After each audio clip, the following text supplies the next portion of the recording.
Okay, I've been trying to make this goal line stand vid for a couple days. I finally decided I've got to break it up. I've got to break it up into three. Ohio State's been doing this all year. Great goal line stands. In fact, in the offseason, or maybe coming, I should show the goal line stand against Penn State, because that was some brilliant stuff going on there too. So I'm breaking this up into three. This one is going to be about the players, what I call the Ohio State Bermuda Triangle. Caleb Downs and the two edge guys, Jack Sawyer and JTT. An incredible job by these three in that goal line stand.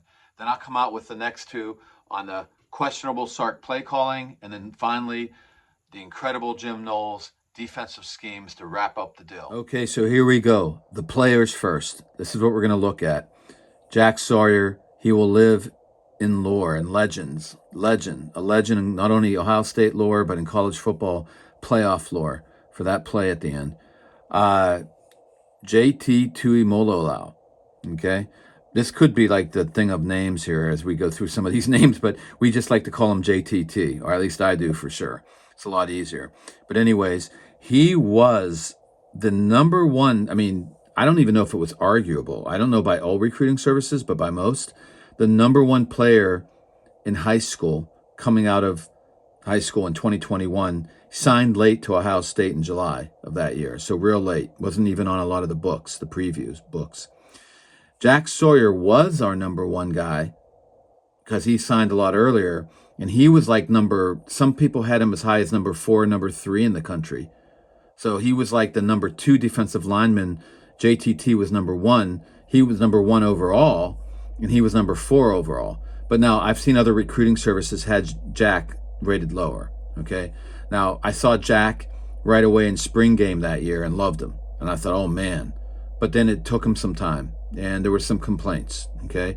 JTT as well, okay? Questioning heart, questioning the speed, though JTT has a ton of athleticism. Jack has a lot. JTT has a ton. But they're both, I mean, look at these guys. Look how big and strong these guys are. And just like they're monsters, really. And they really came on last year and this year. And by the way, this is the end of the game, of a big, long game, of a big, long season. And there was fatigue going on, emotional, mental, physical, otherwise, okay? But these guys put their hands in the dirt and in the grass and came up big time. And then the third of the Bermuda Triangle, as I call it, the Ohio State Bermuda Triangle, there's Caleb Downs, a big-time transfer this year from Bama, big-time recruit as well. Talented, one of the best in the country. And he kind of makes the point, and he comes up from his safety position and plays all kinds of, on the linebacker, the nickel, he plays all over the place, as we talked about in that 5 DB flex of Jim Knowles, okay? So, and there's some other great players here. Now, on the side of Texas, we got to talk about a couple D linemen that are in this game. So this guy here, who looks like a H-back or fullback type, he's going to move into fullback, is Tioli'i Savea, okay? A backup D lineman, big, athletic. He's still young, pretty good recruit. He's going to probably be playing a lot for Texas. And down here is Jermaine LOLE, okay? And he's a guy who gets a lot of playing time, and he's a big plugger in the middle. They bring these guys in on these big jumbo packages. So you got, I call them extra linemen, offensive linemen, D linemen, whatever. You see the Ravens did this week against the Steelers. So you bring in these big linemen, okay? You have 2 tight ends, Gunnar Helm, and the backup, Juan Davis, who plays a lot. So you got 2 tight ends, 2 linemen. There's your eligibles. Your linemen, your tight ends, and your running back, okay? And then we let this play out. They do a little quick shift. Talk about that when we break down more the coaches part. And now Savea goes to fullback. LOLE stays at the one edge on JTT. And we've got Helm coming down to help out on the edge, okay? Now, what does Ohio State do here? They've got their big guys in too, their big package, and we'll talk more about that. For now, watch JTT against LOLE, big 300-pound D lineman. Boom! Are you kidding me? Are you kidding me? And thank you again, Zach Smith, Menace to Sports, getting this all 22 copy so you can see this end zone copy. You couldn't see this in the game, I mean, during the broadcast copy. He grabs LOLE and just throws him. Now, yes, the momentum was going this direction. I get it. But watch. You're going to see a plant. Look at that plant. He leaps in. Great technique. Plant, throw. That is massive. And he's the main reason he clogged that up. Plant, throw. Okay? Now, we go to the other side. Jack Sawyer is sort of out of the place, so we'll leave him alone. He's just making sure to cap the edge over there. And then there's Hamilton. He gets knocked back a little bit. And here's McDonald, Cade McDonald in the middle. Big man in the middle comes off and plugs the holes in the big jumbo packages. And look at him plugging it again. 98. Look at him in there. Okay? That's a major. That's a big center. His name's Major, Jake Major. Big time All-American center for Texas. Just gets manhandled. So we got manhandle, the big D lineman, manhandle in the center. And those are the guys that plug it. Okay? Tylek Williams is plugging on the right guard as well. Look at this. Williams, McDonald, JTT, and that makes it easy for Reese, one of the linebackers, to get in there. And that's the stuff. So I don't even want to get into the schemes right now. I don't want to get into the packages so much. There were heavy packages here. I just want to say, look again, one more time. Watch this. Watch this move by JTT. Plant, throw. Plant, throw. And then boom, by Cade McDonald in the center. And Tylek Williams just manhandling his guard. So these three linemen, in the playoffs, this defensive line came on even stronger. They were just and some of the schemes by Knowles was based on this. That, look, I have a D-line, like I told you in the Art Briles stuff of Josh Heupel. They could afford to play very wide with the 5 DBs and the 2 linebackers overhang and then crash the box because this D-line was manhandling. And this was not a bad idea by Sark, and I'll go into that in the next vid. But it got manhandled by these linemen. And again, Caleb Downs fills his hole there. And you may say, well, that was no big deal there. Well, it was, because this guy could have tried to bounce. The running back could have bounced. Okay? Yeah. JTT wasn't going to really let that happen. But still, just in case it wasn't such a monster move, Downs had the gap right there. So, the Ohio State Bermuda Triangle on that play. And then we come here, and then look at this. Just the next play, the trigger by Downs. Okay? Again, I'll get into the scheme, the play calling later. But the absolute monster trigger by Downs. It almost looks like it was a blitz. He's working it out. Look at him directing Ransom. He said to Ransom, right off the bat, it's not just about the post-snap. Look at the pre-snap, the control he has of what he's doing in this scheme. Look, he's talking to Ransom now. You stay there. Ransom's like, okay, I'll get this guy man on man. You're going to get in there. I don't know if he had the spy on the quarterback. We don't know, because if we'd have to see the pass. Maybe that's spy. I don't know. This wasn't a blitz. I'm pretty sure this wasn't a blitz. This is just a massive trigger. That's what Knowles called it too. Just amazing. Just amazing play. I'll look more later about the blitz part, but I don't think it was a blitz. I think it was just a trigger. You've seen this on film, and and the speed and the athleticism, unbelievable.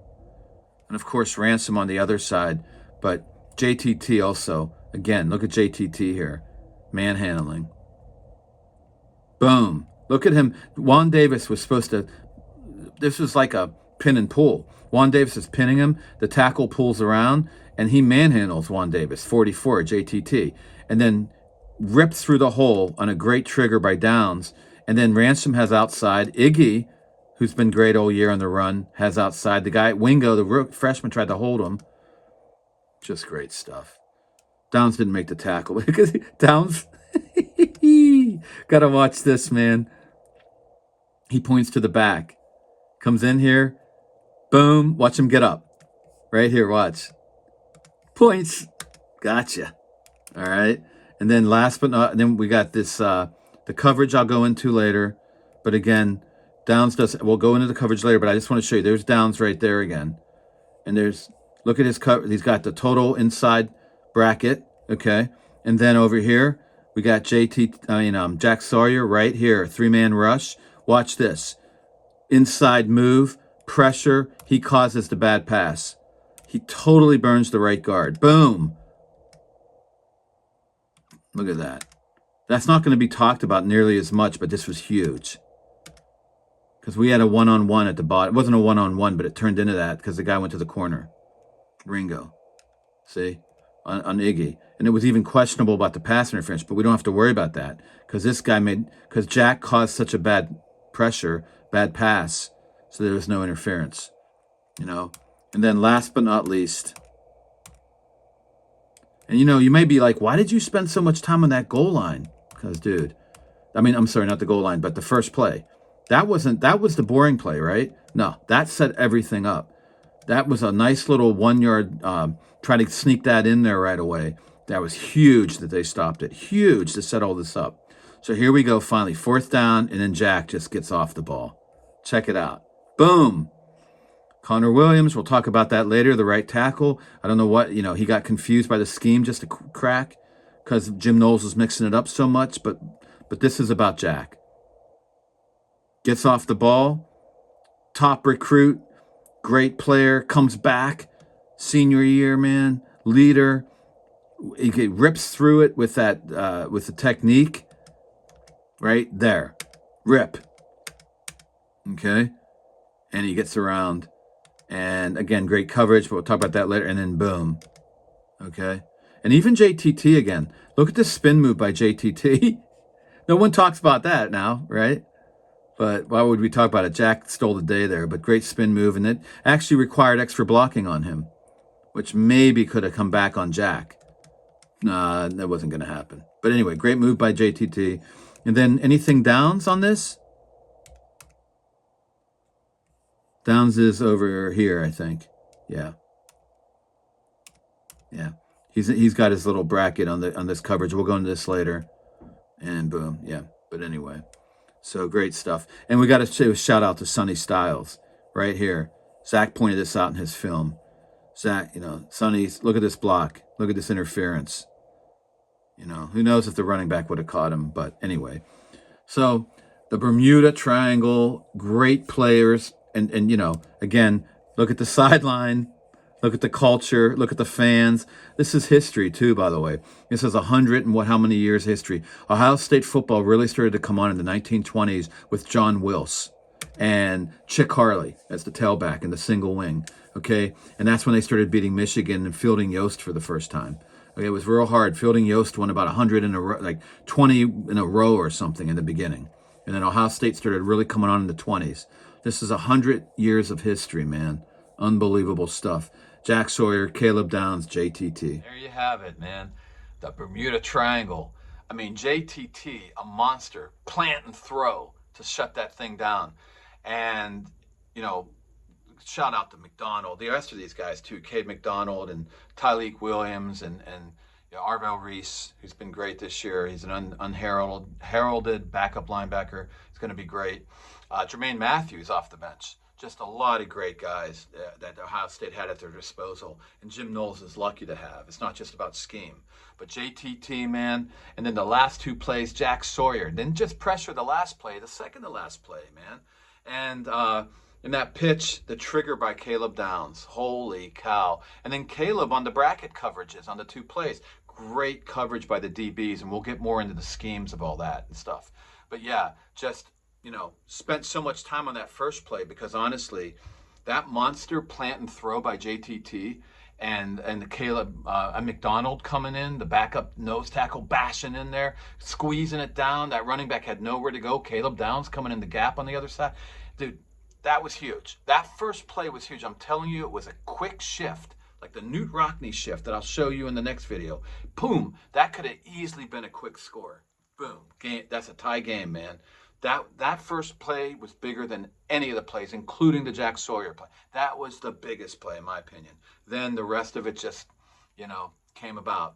Caleb Downs on the pitch, Jack Sawyer on the pressure on the 3rd down pass, and then the coverage, and then the Jack Sawyer pressure on the last play. And by the way, great spin move by JTT on one of those. Was it the 3rd play or the 4th play? I forget, but it Didn't really. I think it was the last play. JTT had an incredible spin move, but he ran into another lineman, and Jack Sawyer was becoming the hero.